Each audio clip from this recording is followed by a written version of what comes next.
अब हम लोग एवरेज चैप्टर को आगे बढ़ाएंगे।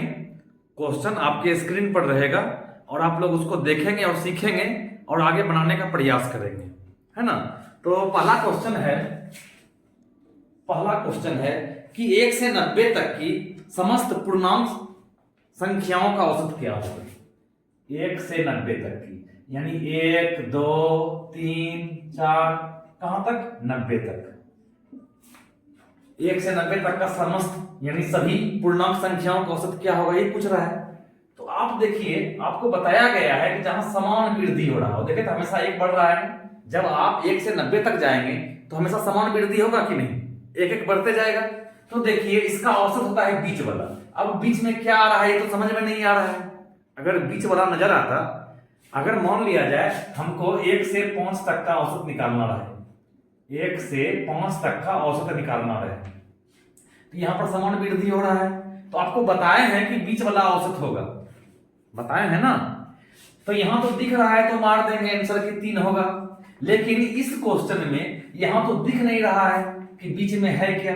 तो क्या करेंगे, शुरू वाले को और अंतिम वाले को जोड़कर 2 से भाग दे देंगे, यानी 91/2 यानी हो जाएगा 45.5 इसका आंसर।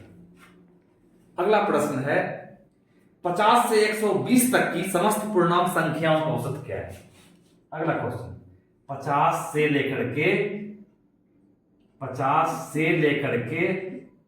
120 तक, 50 से लेकर के 120 तक की समस्त पूर्णांक संख्याओं का औसत क्या है। अब देखिए इसमें भी हमेशा समान वृद्धि हो रहा है ना। तो देखिए तो क्या करेंगे, बीच वाला इसका औसत होता है, वो तो नजर नहीं आ रहा है बीच में क्या है। तो शुरू और अंतिम को जोड़ के 2 से भाग दे देंगे, तो क्या हो जाएगा, देखिए तो 170/2 यानी हो जाएगा 85 इसका औसत, इसका आंसर। अब अगला क्वेश्चन देखते हैं, क्वेश्चन नंबर 3। तीसरा क्वेश्चन देखते हैं। देखिए तीसरा क्वेश्चन क्या बोलता है, बोलता है कि 2 से 88 तक की समस्त सम संख्याओं का औसत क्या होगा। 2 से 88 तक की यानी 3 नंबर क्वेश्चन है कि 2 4 6 8 कहां तक, 88 तक सभी सम संख्या, सिर्फ सम संख्या को ले रहे हैं, इसका औसत क्या होगा। तो आप देखिए तो हमेशा 2 बढ़ते जा रहा है ना, हमेशा 2 बढ़ रहा है, क्योंकि आप लगातार सम संख्या को लेते जाइएगा तो 2 बढ़ेगा, या लगातार विषम संख्या को लेते जाइएगा तो 2 बढ़ेगा, तो समान वृद्धि हो रही है ना। तो आप देखिए यहां पर अभी औसत क्या होगा, 2 शुरू वाले को और अंतिम वाले को जोड़कर 2 से भाग दे देंगे, यानी 90/2 यानी 45 इसका आंसर। अब देखिए अगला क्वेश्चन 4 नंबर जो है ये बोलता है कि 120 से 248 तक की समस्त सम संख्याओं का औसत क्या होगा। कहां से, 120 से लेकर के 248 तक, 120 122 124 ऐसे सभी समस्त सम संख्याओं का कहां तक, 148 तक का, है ना। तो देखिए 2 चल रहा है ना, 2 का गैपिंग है ना। अब देखिए तो क्या बोल रहा है, 120 से 248 तक बोला है, सॉरी। तो देखिए हमेशा 2 बढ़ते जाएगा, तो इसका औसत कैसे निकालेंगे, 120 प्लस 248/2। क्यों, क्योंकि समान वृद्धि हो रही है, वहां पर औसत कैसे निकलता है, शुरू अंतिम को जोड़ के 2 से भाग दे देते हैं। तो जब इसको जोड़ेंगे तो क्या होगा, 8 4 2 होगा 6 और यहाँ 3, 368/2 यानी कितना हो जाएगा, देखिए तो यहाँ होगा 1 8 4 184 इसका आंसर हो जाएगा। अगला क्वेश्चन देखिए, क्वेश्चन नंबर 5। क्वेश्चन नंबर 5 कहता है 1 से 71 तक की समस्त विषम संख्याओं का औसत क्या होगा। 1 से कहां तक, 71 तक सभी विषम संख्या को लेना है, सभी विषम संख्या को। अब इसका औसत बोल रहा है, तो देखिए तो सभी विषम संख्या को लीजिएगा तो हमेशा 2 बढ़ते जाएगा ना।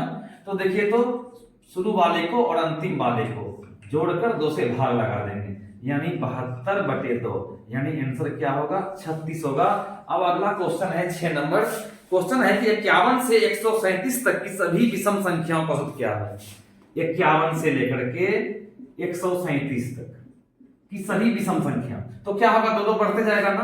तो क्या करेंगे औसत निकालने के लिए, शुरू वाले को और अंतिम वाले को जोड़कर 2 से भाग देंगे, यानी यहाँ 8 यहाँ 8 यहाँ पर 1 बटे 2 यानी हो जाएगा कितना हो जाएगा 9 और 4 94 है ना। 94 इसका आंसर हो जाएगा ना। अब देखिए क्वेश्चन नंबर देखेंगे हम लोग 7 नंबर क्वेश्चन देखेंगे। क्वेश्चन नंबर 7 बोलता है 10 के प्रथम 12 गुणजों का औसत क्या होगा। 10 का प्रथम 12 गुणज यानी 10 का ये पहला गुणज है, ये 10 का दूसरा गुणज है, ये तीसरा कहां तक जाएगा 12 गुणज तक, यानी 12 से गुना कर दीजिए 10 को वहां तक। तो देखिए तो हमेशा 10 10 बढ़ते जा रहा है ना, 10 10 का गैपिंग हो रहा है ना। तो क्या करेंगे शुरू वाले को और अंतिम वाले को जोड़कर 2 से भाग देंगे, यानी 130 बटे 2 यानी इसका आंसर 65 हो जाएगा।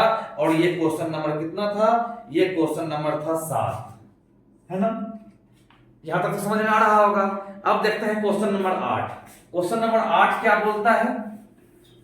क्वेश्चन नंबर 8 बोल रहा है, क्वेश्चन नंबर 8 बोल रहा है कि 10 के 18वें गुणज से, 10 के 18वें गुणज से यानी 10 का 18वां गुणज क्या होगा 180, यहां से लेकर के 10 के 40वें गुणज यानी 40 को 10 से गुना कीजिए यानी 400, यानी 180 190 ऐसे करके कहां तक जाएगा 400 तक। अब बोल रहा है इसका औसत क्या होगा, बोल रहा है ना क्वेश्चन नंबर 8। तो देखिए तो क्या करेंगे शुरू वाले को और अंतिम वाले को जोड़ के 2 से भाग देंगे, यानी 580 बटे 2 यानी कितना हो जाएगा 290। 290 इसका आंसर हो जाएगा। ये क्वेश्चन नंबर था 8। अब देखते, अब देखिए 240